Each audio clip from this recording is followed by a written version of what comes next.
श्री गणेशाय नमः। आज हम आपके लिए लाए हैं गणेश जी की एक और कहानी, गणेश जी की जादुई खीर वाली कहानी। तो आइए शुरू करते हैं। बोलिए गणेश भगवान की जय हो। एक बार गणेश जी छोटे बालक के रूप में चिमटी में चावल और चम्मच में दूध लेकर निकले। वो हर किसी से कह रहे थे कि कोई मेरी खीर बना दो, कोई मेरी खीर बना दो। वहाँ पर एक बुढ़िया माई बैठी थी। उसने कहा, ला मैं बना देती हूँ। वह छोटा सा बर्तन चढ़ाने लगी तो गणेश जी ने कहा कि दादी माँ, छोटी सी भगोनी मत चढ़ाओ, तुम्हारे घर में जो सबसे बड़ा बर्तन हो वही चढ़ाओ। बुढ़िया माई ने गणेश जी का मन रखने के लिए सोचा, बच्चे का मन है तो एक बड़ा बर्तन ले आती हूँ। तो बुढ़िया माई ने बड़ा बर्तन चढ़ा दिया। वह देखती रह गई। वह जो थोड़े से चावल उस बड़े बर्तन में गणेश जी ने डाले थे वह तो पूरा भर गया है।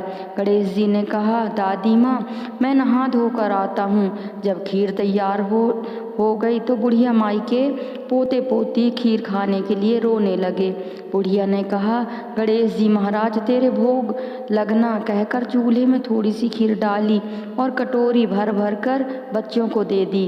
बुढ़िया की पड़ोसन ऊपर छत पर से देख रही थी तो बुढ़िया ने सोचा, कहीं यह चुगली कर देगी, इसलिए एक कटोरा भरकर उसे भी पकड़ा दिया।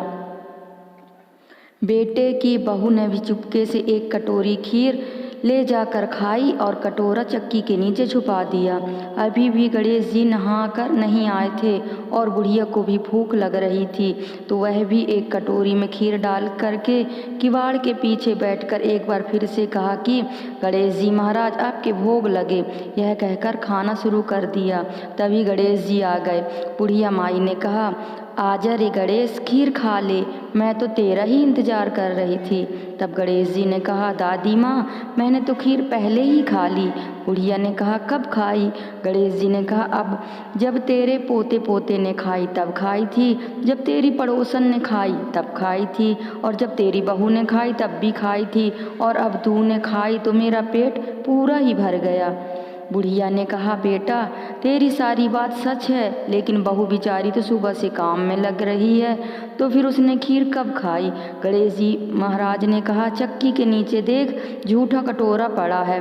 तूने तो मेरे भोग लगाया, वह तो बिना भोग के ही खा गई। बुढ़िया ने कहा, बेटा, घर की बात है, घर में ही रहने दो। अब बताओ, बची हुई खीर का क्या करूं? गणेश जी ने कहा, पूरी नगरी को जिमा दो। बुढ़िया माई ने पूरी नगरी को बुलाया और खीर जिमा दी, फिर भी बर्तन खाली नहीं हुआ।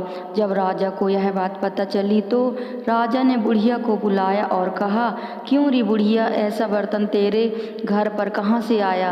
ऐसा बर्तन तो राजमहल में होना चाहिए। बुढ़िया ने कहा, राजा जी, इस बर्तन को आप ही ले लो। राजा जी ने खीर का बर्तन महल में मंगा लिया। लाते ही खीर में कीड़े मकोड़े, बिच्छू, कंछले हो गए और दुर्गंध आने लगी। यह सोचकर राजा ने बुढ़िया से कहा, बुढ़िया, बर्तन वापस ले जा, जा तुझे हमने दिया। बुढ़िया ने कहा, राजा जी, आप देते तो पहले ही कभी भी दे देते, यह बर्तन तो मुझे मेरे गणेश जी ने दिया है। बुढ़िया ने बर्तन वापस लिया। लेते ही सुगंधित खीर हो गई। घर आकर बुढ़िया ने गणेश जी से कहा, बची हुई खीर का क्या करें? गणेश जी ने कहा, बची हुई खीर को झोपड़ी के कोने में गड्ढा खोद कर गाड़ दो, उसी जगह सुबह उठकर वापस खोदोगी तो धन के 2 चरे मिलेंगे। ऐसा कहकर गणेश जी अंतर ध्यान हो गए। जाते समय झोपड़ी की लात मारते हुए गए तो झोपड़ी की जगह महल हो गया। सुबह बहू ने फावड़ा लेकर पूरे घर को खोद दिया तो कुछ भी नहीं मिला। बहू ने कहा, सासू जी, थारो गणेश जी तो झूठो है। सास ने कहा, बहू, मारो गणेश झूठो तो नहीं है, ला मैं देखूं। वह सुई लेकर खोजने लगी तो टन टन करते 2 धन के चरे निकल आए। बहू ने कहा, सासू जी, गणेश जी तो सांचो ही है। सास ने कहा, गणेश जी तो भावनाओं का भूखा है। हे गजानंद महाराज, जैसे आपने बुढ़िया को दिया वैसा सबको देना। विनायक जी की कहानी कहने सुनने वाले, हुंकारा भरने वाले और आसपास के सभी सुनने वालों को शब्द देना। बोलिए गणेश भगवान की जय हो।